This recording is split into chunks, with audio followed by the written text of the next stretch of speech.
তুমি কই যাও? কথা না, এদিকে আসো। এটা গোষ্ঠী মারছে না, এদিকে এদিকে डिप्रेशन।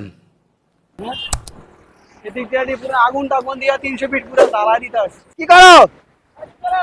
হ্যাঁ, কোন পোকা মারো?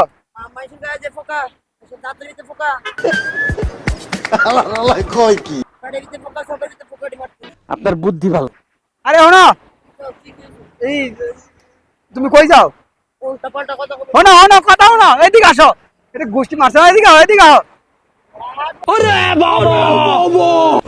ওইদিকে না, এদিকে আপনারা এই পাগলা মহিলাকে দেখতে পাচ্ছেন, ইনি হচ্ছে 300 ফিটের মধ্যে কিছু ঘাস তুলে এনে ওই ঘাসগুলো হচ্ছে পুড়তেছে। ওনাকে জিজ্ঞেস করলাম, উনি আমাকে মানে পাগলের মতোই এক এক ধরনের ব্যাখ্যা দিচ্ছিল।